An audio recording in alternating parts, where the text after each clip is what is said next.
très urgent, encore une fois de plus du côté de l'Afrique de l'Ouest.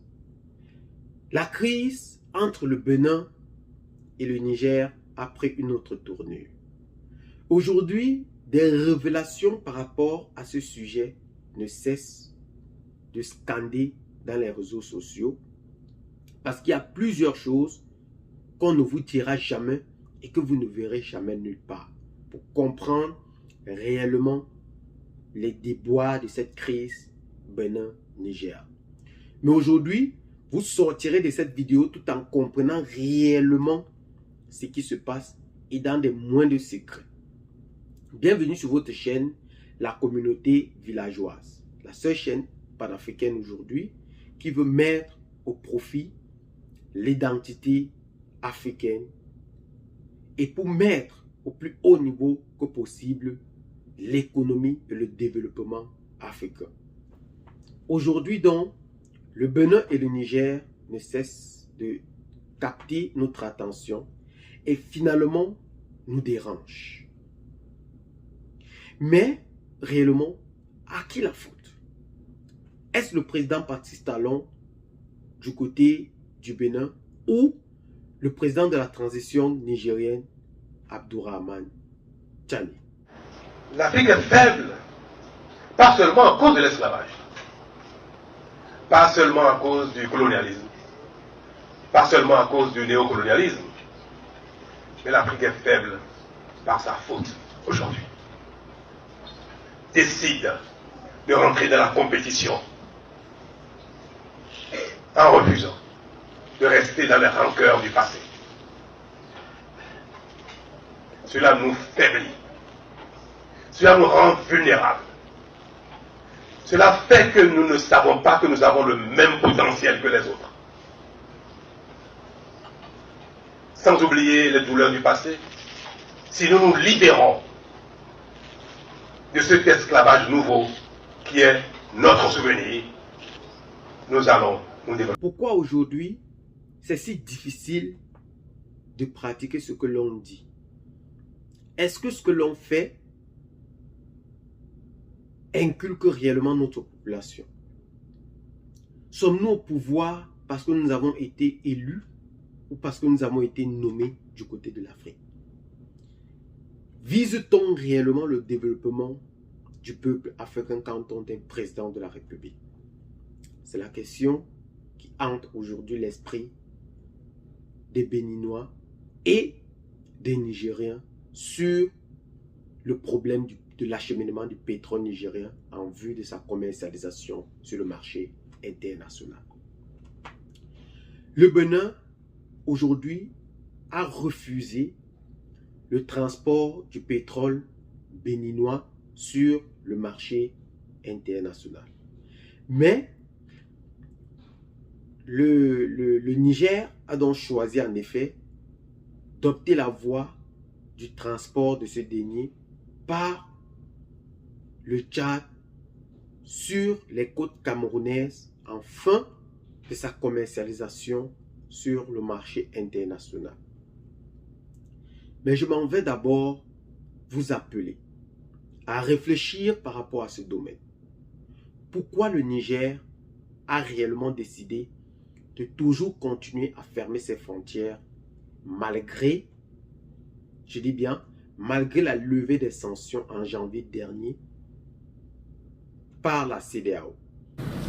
Pour une bonne et simple raison, que nos anciens partenaires qui sont les Français, lorsque le peuple nigérien dans son ensemble, derrière notre président, le général Tiani, a décidé que ces partenaires qui ne jouaient pas franc jeu avec nous devraient partir, il faudra vous en souvenir. Ils avaient insisté pour que leur porte de sortie soit le Bénin. Nous avons refusé cela. Mais il ne faut pas se tromper. Ils ont fait 1500 km et ils sont revenus là où ils voulaient, de là où ils voulaient sortir la première fois, c'est-à-dire sur le territoire de la République du Bénin. Même si, dans la déclaration qu'on a tous suivie, le président béninois a dit que ce serait ridicule qu'on pense que le Bénin amasse ses troupes avec l'appui d'autres éléments pour envahir le Niger. Il ne viendra jamais dans l'esprit d'aucun Nigérien de croire que le Bénin viendrait envahir le Niger. Jamais. Et on ne l'a jamais dit d'ailleurs. Ce que nous avons dit, que sur le territoire de la République du Bénin, il y a des bases, y compris certaines d'entre elles, où on entraîne des terroristes qui doivent venir déstabiliser notre pays. Voilà pour des raisons de sécurité simples, des raisons pour lesquelles nous avons décidé de garder cette frontière fermée. Ils accusent donc ouvertement, en haute et intelligible voix, le Bénin d'abriter des bases françaises qui entraînent des terroristes pour déstabiliser le Niger. Mais le gouvernement béninois est resté ferme sur sa position pour dire en effet que tant que les frontières nigériennes sont fermées, le pétrole ne fera pas exception. Mais on accuse encore le Bénin de violer plus de 10 accords entre l'exportateur chinois et le gouvernement nigérien. Mais en réalité, pourquoi des plus profonds, ce dernier refuse l'acheminement de ce pétrole? Je rappelle que les formalités douanières de transit ne sont possibles que si le passage des biens par les frontières est permis. Autrement dit, si les frontières ne sont pas ouvertes pour le passage formel du pétrole, les formalités douanières permettant son transit par le territoire du Bénin ne sont techniquement pas possibles. L'accord avait été signé en 2012 par le président, son Excellence Mahamadou Issoufou, entre le Tchad, le Cameroun et le Niger pour le transport du pétrole nigérien. Cela avait été bel et bien adopté à l'unanimité le 21 juin 2014. Mais ce qui attire encore plus l'attention, c'est quoi? Mohamed Bazoum, une fois arrivé au pouvoir, a changé l'itinéraire de ce dernier, tout en voulant désormais transporter le pétrole, le brut nigérien, vers Agadem en vue du port de Sémé-Pondji. Mais ceci n'est pas réellement le problème. Le problème est que ceci coûtait 2 fois plus cher que l'ancien contrat ou l'ancienne coopération qu'ils avaient décidé d'entretenir avec le Tchad. Cela a finalement dérangé plusieurs personnes, mais cela a été adopté. Une fois Mohamed Bazoum renversé, une nouvelle polémique s'installe. Le Niger, aujourd'hui, qui a demandé à la France de partir, cette même armée française se trouve sur le sol béninois. D'après vous,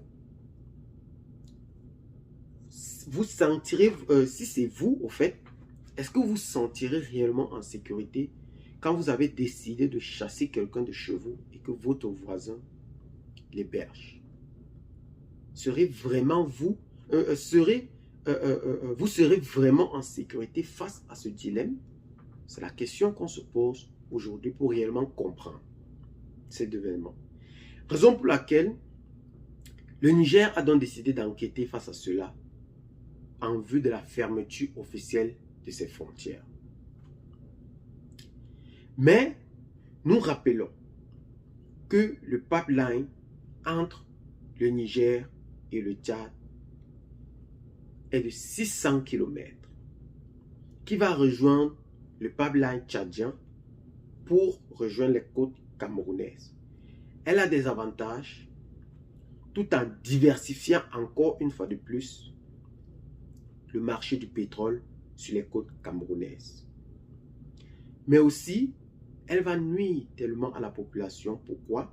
Parce que une fois le port de Sémé-Pondji fermé, ce dernier sera obligé de passer par le Togo qui passera par le Burkina Faso, entrer au Niger, et dont la vie de la population sera encore 2 fois plus chère.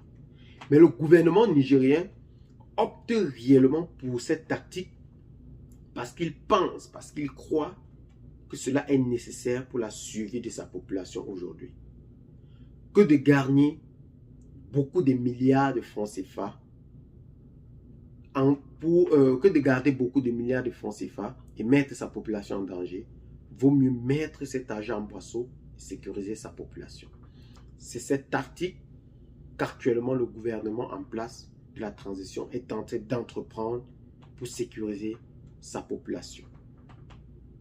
La communauté internationale aujourd'hui a appelé les 2 parties à s'unir pour donner en effet un accord politique entre les deux pour le transport de ce pétrole. Mais nous ne prenons pas mal cette idée de transport vers le Tchad. Pourquoi? Parce que nous connaissons aujourd'hui que la société Sonitep a eu le pouvoir du gouvernement de transition pour l'exploitation et le transport du pétrole nigérien. Ce qui permettra de dépasser les 110 000 barils de pétrole produits par le Niger dans les années à suivre. Et donc, on peut avoir besoin du pipeline béninois et du pipeline tchadien pour ce transport. Et aussi, nous espérons que le président béninois, il ne sera pas éternellement au pouvoir, ou peut-être le président tchadien ne sera pas aussi éternellement au pouvoir, pour que un jour, ces deux finiront par trouver un terrain d'attente pour l'acheminement de ce pétrole. Mais entre-temps, la construction de ce pipeline, selon le gouvernement en place, est nécessaire. Ouais, est très nécessaire. Et nous espérons dans les semaines et les mois à venir que ceci permettra le développement de la population nigérienne. Eh bien les amis, c'est donc sur ce petit pas d'information que nous allons donc nous séparer. Qu'est-ce que vous en pensez? Laissez donc vos commentaires. Abonnez-vous à la chaîne si ce n'est pas encore fait. Partagez la vidéo avec les amis si vous l'avez trouvée intéressante. Et à très bientôt pour de nouvelles vidéos. Ciao.